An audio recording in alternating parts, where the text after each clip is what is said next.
What's up, everybody? You're very welcome along to the Merseyside Derby preview. Finally, real football is back after the international break. Jurgen Klopp's Reds travel to an unbeaten Everton to take on Carlo Ancelotti's side. 12:30pm kickoff on Saturday. I'm going to take you guys through my predicted 11, my score prediction, which you can actually see below me there on the screen, and what I think will happen in this game. But before I get to that, I want to just announce the 50k competition that we promised you guys we were going to run. We did say we'd do it as soon as we hit 50,000 subscribers, but we thought because of the international break, it would be best to wait till it became a little bit busier so more people would see this and know that they could enter it. Here is what we're giving away in the competition, ladies and gentlemen. The winner of the competition will get to choose any shirt of their liking from 3 Retro. You'll also get a £50 Amazon gift card, and you'll get these 4 prints from Sean Leonard Art that you can see on the screen there now. We're going to give these away to one lucky person. All you have to do to be in with a chance to win all of these great prizes, and they are all going to one person, is 1. Be subscribed to Anfield Agenda, and 2. Comment on this video with 3 simple beautiful letters WFM, and that's it. You're in. That's all you have to do. We'll be announcing the winner after the Everton game in our post-match show on Saturday. So look, let's get to my predicted 11 for today's game, and best luck to everybody, by the way, who enters the competition. Look, here's the starting 11 that I would like to see Jurgen Klopp go with. This is not the 11 I think Klopp will go with. I'll talk you through that as I go through the 11. Let's start with the goalkeeper, the big decision. A lot of people wondering, will it be Adrian? Will we have dipped into the market, which we haven't done so, to go get maybe a Jack Butland and a Ben Foster? Look, none of that has happened. It's going to be Adrian or it's going to be Kylian Kelleher. I would rather see Kylian Kelleher given the opportunity in this game. My gut tells me we're probably going to see Adrian. I think Klopp will go with him in goal, but I'd like to see the young Irishman given a chance. I don't see what he could do that Adrian can't do. I don't see what mistakes he could make that Adrian couldn't potentially make. So for me, I don't see any negatives to it. I would give him the chance. I understand it's the derby. I understand people are going to think it's too big of an occasion. It might dent his confidence moving forward, but I'd like to look at it the other way. I think if he came in, was given his opportunity and he blossomed, it could be the making of him. But look, we'll have to wait and see. I'd love to know your thoughts on the keeper situation, but we'll know at about 11:30 on Saturday morning who Jurgen Klopp has chosen. The centre-back pairing for me on this one, again, a lot of people wondering, will Joel Matip perhaps come back in? Will Joe Gomez retain his place?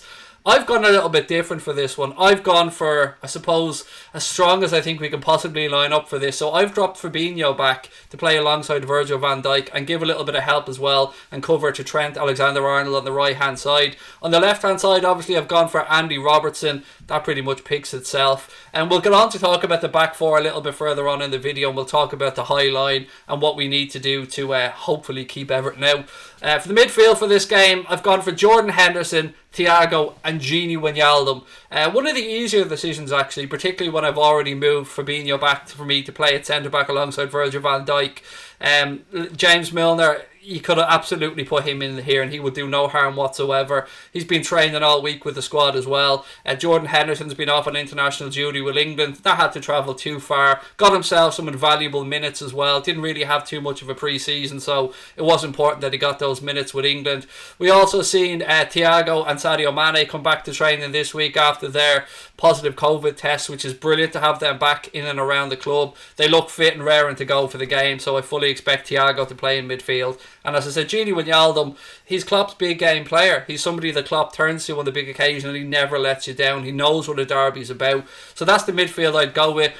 How we set that midfield up, whether we have maybe a double pivot ahead of the defence with one player behind the front three, or maybe we have Thiago a little bit deeper, kind of in a quarterback type role, or reduce the role, spraying passes through. I'm already getting a little bit carried away here by thinking about Thiago. Look, let's move on to the front three, and the question has always been and will always be, what's going to happen with Bobby Firmino? That's what Liverpool fans have been talking about.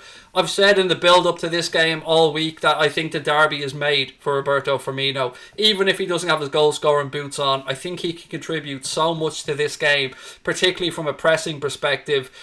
So I'd give Bobby Firmino the nod. If we're going to make a change, if he doesn't show up in this game, if he doesn't have the greatest performance, I can absolutely understand the calls for Diogo Jota, Takumi Minamino to be given that opportunity. But it's the derby. And these games are 100 miles an hour, and it's a Bobby Firmino type game. Obviously, Sadio Mane on the left, Mohamed Salah on the right. That's the 11 that I'd go with. I want to get into talk about Everton for a second before I go into my reasoning about Firmino and talking about the press and the high line. Everton, obviously, Lucas Digne, I believe, went off with a little knock. I'm not sure if he's going to be available for the game. Probably will be. It was probably just precautionary, but I haven't had absolute clarification on that yet. But one thing I want to point out here, Reds, is that we're here talking about our goalkeeper situation, and rightly so. We're questioning about whether it will be Adrian, whether it will be Queevy and Kelleher. But Everton, albeit will be Jordan Pickford, he has his own problems. So if I'm Liverpool, I'm Jurgen Klopp, I'm going to be telling him, put every corner right in on top of the goalkeeper, take shots from distance, test him early on, because he has a mistake in him. And that's another reason why I like the idea of Bobby Firmino in this game. Bobby Firmino, Sadio Mane, Mohamed Salah, they will be closing down, they will be pressing Jordan Pickford. If he opts to go short from a goal kick, they'll be there. If the ball's played back to him, I think they'll be there, because there's a mistake in Jordan Pickford. And I think Bobby Firmino, putting him under pressure, closing them down whenever there's a back pass, I think that's going to be important. Now, I've spoken about the high line. It's something that's been highlighted by Liverpool fans and opposition fans as a potential weakness for Liverpool, particularly looking at that Aston Villa game. The reason I think that the high line will work and should be kept is because we didn't have Sadio Mane in the game against Aston Villa. We didn't have Jordan Henderson, and we didn't have some people that are vitally important to the pressing system that allows Liverpool to get away with playing that high line. And here's what I mean by that. So for the high line to work, obviously you need them to be in one unit and to hold a steady line. But what we've been doing is obviously leaving a lot of space in behind. Now, where that becomes a problem is if, let's say, James Rodriguez, a Gomes, somebody in that Everton midfield, or maybe even deeper, maybe one of their fullbacks, gets the time and space to get their head up and look in behind that Liverpool high line. The importance of the press from the midfield, from Bobby Firmino, from Jordan Henderson, from Salah and Mane, is that we close them down and don't give them that opportunity to. When you're playing the high line, you defend from the front. The midfield and the attackers all have to be pressing at every chosen opportunity. They have to be putting pressure on the Everton players to make sure that they don't get the time and space, because if you look at a high line and you get the timing right, the margin for error for an Everton player or a centre-back or a midfielder to get their head up and just ping a ball over the top and rely on the pace of Dominic Calvert-Lewin to get in behind, there can be a lot of space there. Hence the reason why I'm sticking with Bobby Firmino for this game, because he is pivotal to our press. Yes, Diogo Jota is a pressing machine, and yes, Takumi Minamino is getting back up to speed and looks like he's finally a little bit better suited to our system now. But I still think this is a game tailor-made for Bobby, and yeah, I know people are going to be saying I've got my Bobby tinted glasses on because I am a massive Roberto Firmino fan. But I genuinely believe he'll come good in this game and we'll start to see the best out of him. Looking from an Everton perspective, obviously they've made some good signings in the window. James Rodriguez has come in. He's hit the ground running for them. He's always been a very tidy footballer. It was always a matter of just if you could keep him fit or not. Richarlison, to me, is somebody who, if I'm a defender, I'm going to be having little words in his ear, maybe, pulling at his jersey a little bit. And if I could get him on an early booking, and a little bit of shithousery from Liverpool, because Richarlison is a bit of a short temper. So I'd be looking to annoy him as well. Bit of a battle going on, obviously, from the Brazilian perspective between Richarlison at one end, Roberto Firmino at the other end.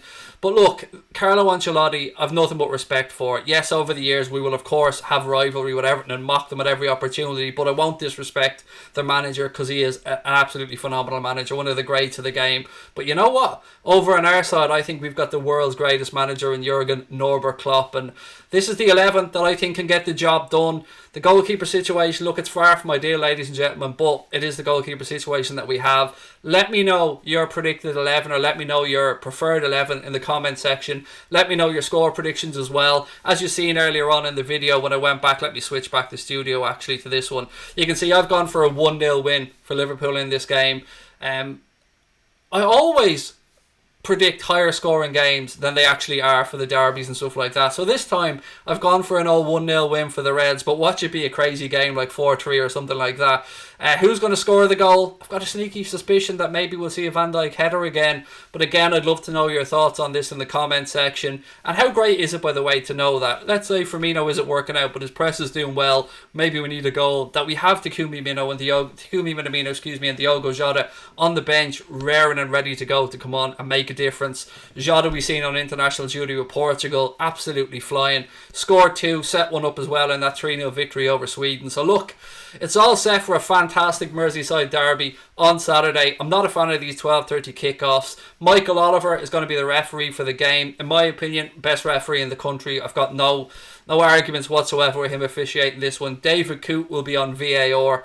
We'll wait and see how that one works out. We'll wait and see how that one works out, I should say. But look, ladies and gentlemen, that's been the Everton preview video. I hope that the Reds can hit the ground running. I'm not going to say that this is a must-win game, but I would go as far as to say it's probably a must-not-lose game for Jurgen Klopp's Reds. Yes, it has been 10 years since Everton last beat us in the derby, but you know, let's hope that continues, and let's hope that they're going to have to wait a little bit longer to get that 3 points, because this is a big game already this early in the season. Everton are full of confidence, 4 wins from 4. And look, it's up to us to go there and show them that Merseyside is red, that Liverpool is red. Thank you very much for watching, ladies and gentlemen. Don't forget to subscribe, drop a like on the video as well. Love to know your thoughts on the starting 11 and the score prediction as well. I'll be back with another late night agenda soon, and of course we'll be back for a watch along of the Everton game. Our coverage will start at 12 PM on Saturday, so make sure you have those notifications turned on. Look, it's a big one. I'm looking forward to it, and up the Reds.